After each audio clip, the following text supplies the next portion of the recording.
Hi there, and greetings from Eastern Oregon, where I'm on a day hike in the Anthony Lake Recreation Area. Really pretty spot, as you can see. I'm not sure if you can see in the frame there or not, but there are two little lakes down at the bottom of this mountain here called the Hoffer Lakes. And then off in the distance, a little bit further, straight behind me there, is Anthony Lake itself. So in this video then I wanted to address an important subject, which is, how do you tell a good spiritual teacher? What are some some positive, important qualities, some things that you can look for in trying to determine who should you listen to and who shouldn't you listen to? Who are the righteous, correct, on target spiritual teachers taking on the right path, and who are the ones that are taking off in a bad direction that's just going to mess up your life and give you the wrong tools for approaching your life and this whole concept of the spiritual path or soul evolution. So I wouldn't say that you can make any kind of a nice, neat line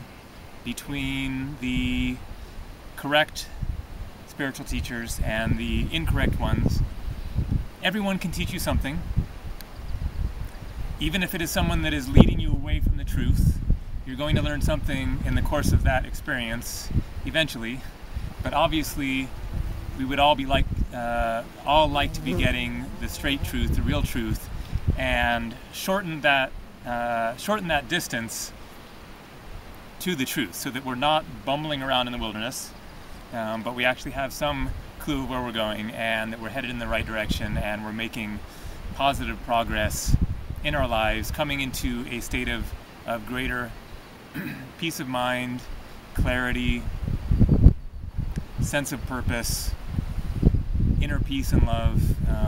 improved relationships, and happiness. So there's no guarantee on who has the right answers. Lots of people are out there talking about all kinds of stuff, including myself, spouting our various opinions and perspectives on how to approach life. And so who's right and who's wrong? There's no way to know. We're just a bunch of humans trying to make sense of it all,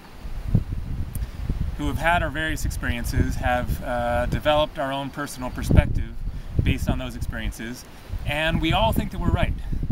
Nobody is out there espousing a personal belief system that they believe is wrong, but they're expressing it anyway.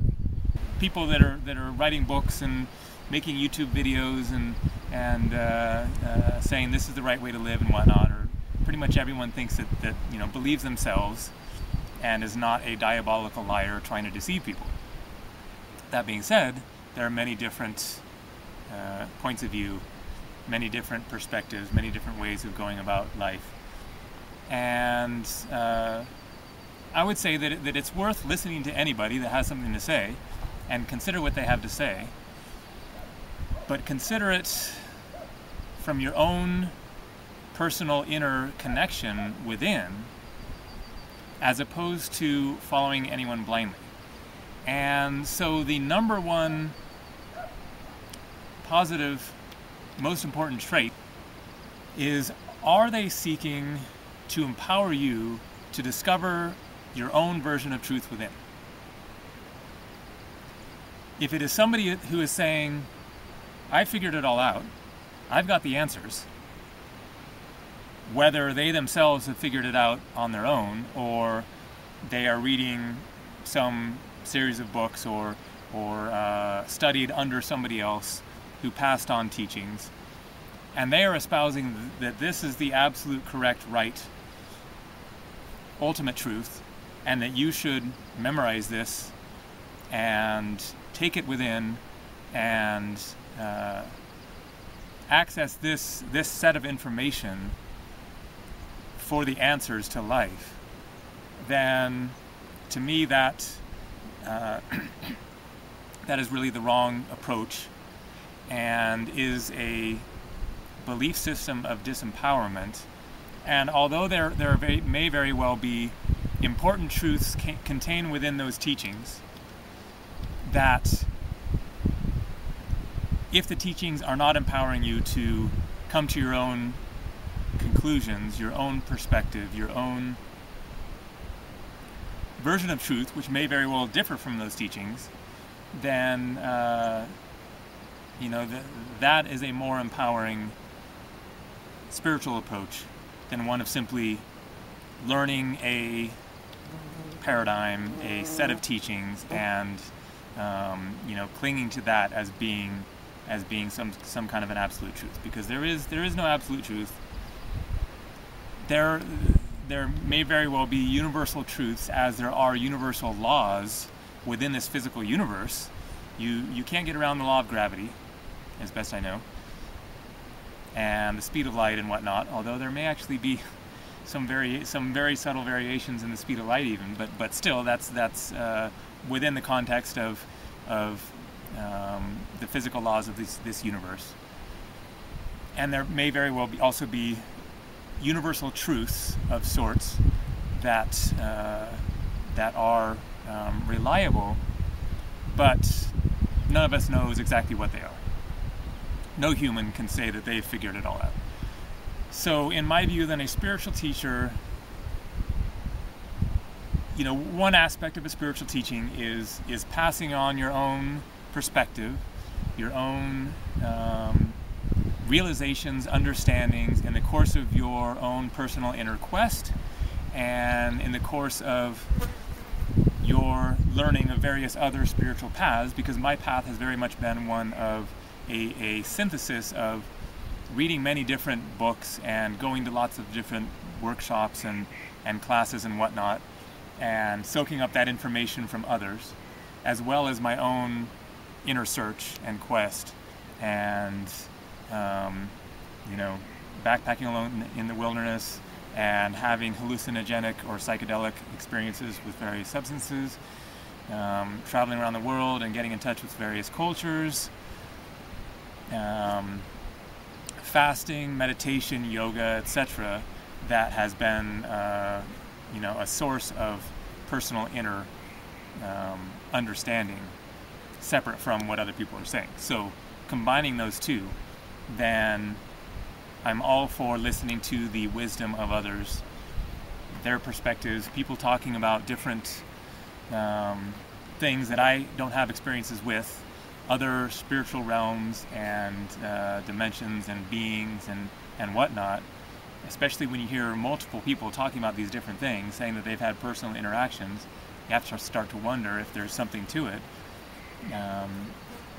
But combining the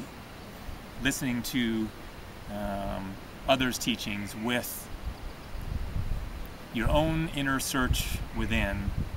honoring your own inner truth, and seeking to cultivate that, and to figure out how to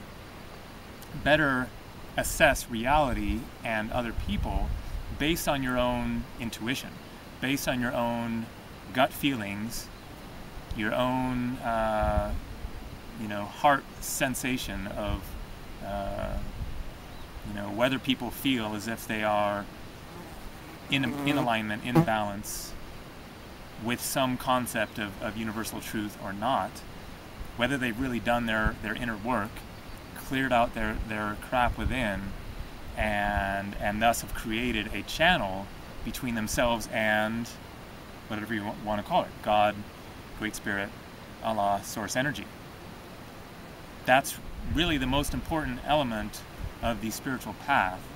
is that of creating your own personal channel with the invisible, with the energies out there,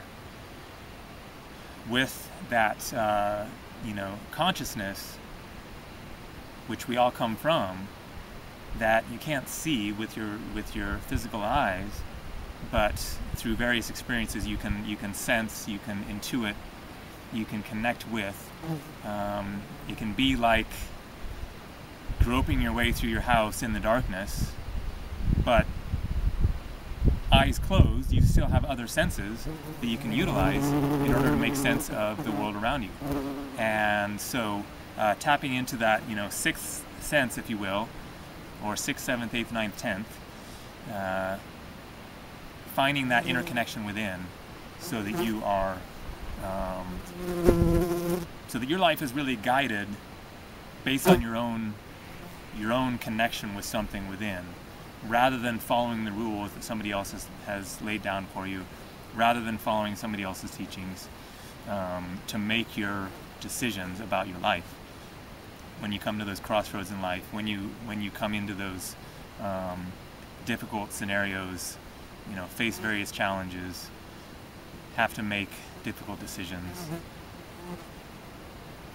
Are you following somebody else's, game plan, or do you have the connection within, the inner knowledge, the self-knowledge, the realizations based on real experiences from the past that you've learned from, in order to make the best decision for yourself in terms of how you're really going to, go about living your life. So, in short, then, anyone who is saying, I've got the truth,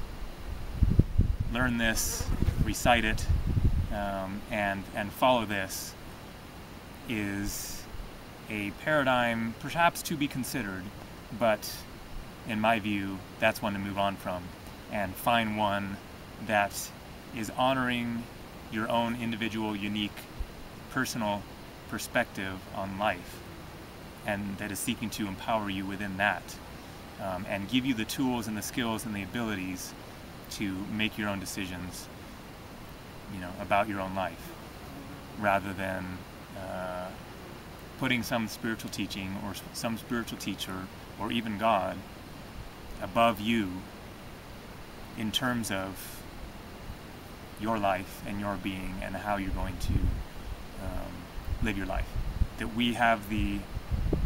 right to autonomy over our decisions in our life, and our unique perspective on how to live that life should be fully honored. So there you go. Take care. Namaste.